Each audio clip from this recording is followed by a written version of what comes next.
Greetings and peace to you. I'm Reverend J. Stewart Glover. I'm a spiritual director and a music producer. Today, I invite you to slow down with me and reflect on something we do every moment of our lives, often without awareness, yet something that holds profound spiritual, psychological, and physical significance: our breath. Breathing is more than a biological necessity. It is a bridge between body and mind, between the conscious and the unconscious, and for people of faith, between the human and the divine.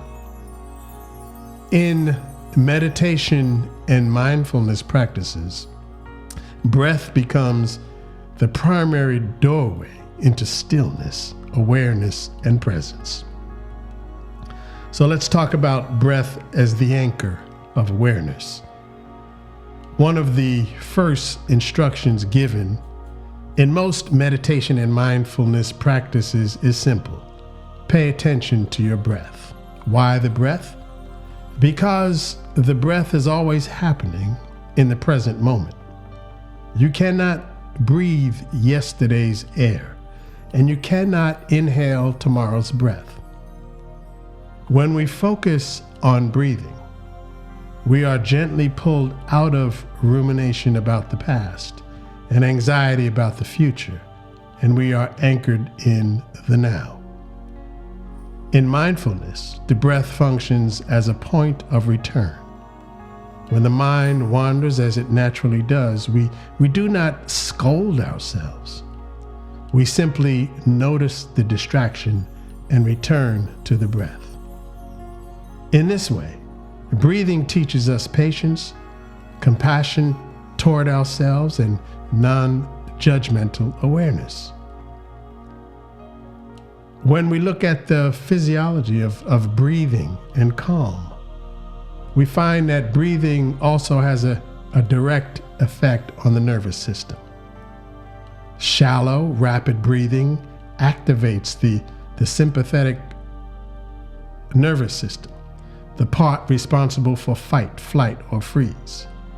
This is the breathing pattern many of us live in daily, especially when we're under stress.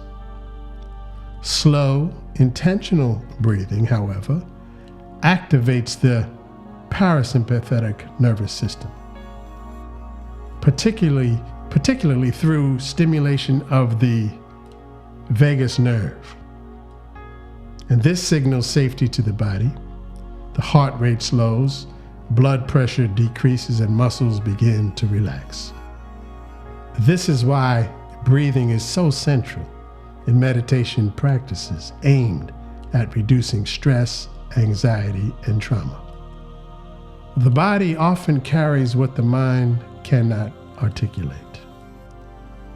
Breath work allows the body to release stored tension and invites a sense of grounding and safety. Now, as a person of faith, I must say this, that across spiritual traditions, breath is deeply symbolic. In Genesis, God breathes the breath of life into humanity, and breath is not simply air, it is life itself, animated by God. In the Christian tradition, Jesus breathes on the disciples and says, "Receive the Holy Spirit."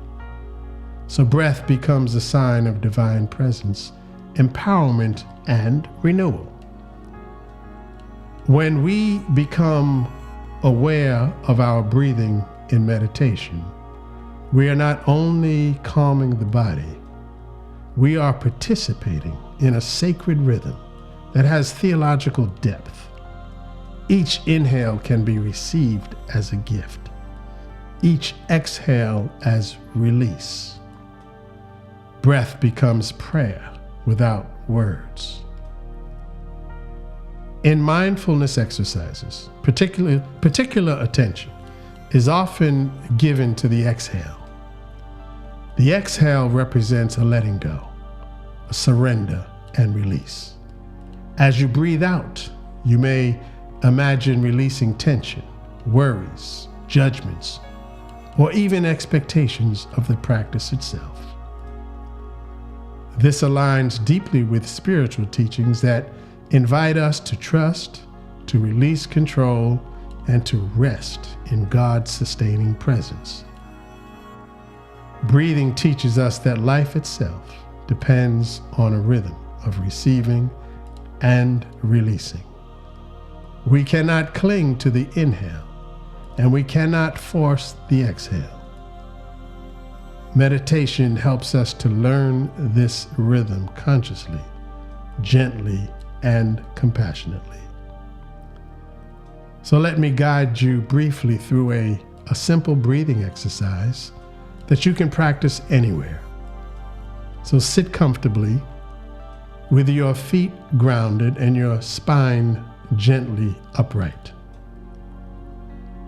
And close your eyes if that feels safe for you. Begin by noticing your natural breath. Do not try to change it, just observe.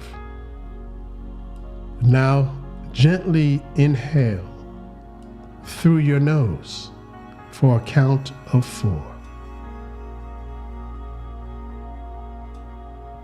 Then exhale slowly through your mouth for a count of 6.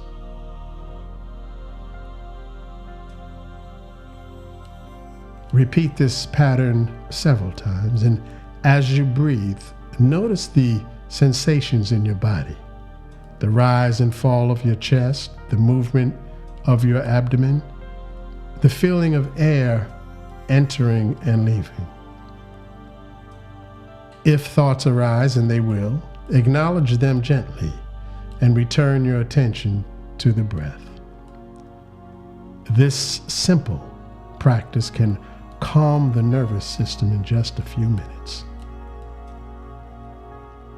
It's important to say that for some individuals, especially those with trauma histories, focusing on the breath can initially feel uncomfortable or even overwhelming. But mindfulness is not about forcing stillness or silence. In these cases, breath awareness can be paired with grounding practices such as noticing sounds in the room, or feeling the support of the chair, or placing a hand on the chest or abdomen for reassurance. Breathing practices should always be invitational and never forced. The goal is safety, not perfection. So the beauty of breath-centered meditation is its accessibility. You do not need special equipment, a long-time commitment, or a particular setting. A few mindful breaths can be practiced in the morning, before a difficult conversation, while waiting in a line, or at the end of the day. Over time, this awareness reshapes how we live, and we become more responsive rather than reactive, more present rather than hurried. As we close, I invite you to consider this. Every breath you take is a reminder that you are sustained moment by moment. You're not holding your life together on your own. In meditation and mindfulness, breathing becomes an act of trust, a practice of presence, and for many of us, a quiet form of prayer. May your breath guide you into deeper awareness, deeper peace, and deeper connection with God and with yourself. Thank you for joining me today, and until next time, breathe gently, live intentionally, and remain grounded in grace. And I'll see you next time.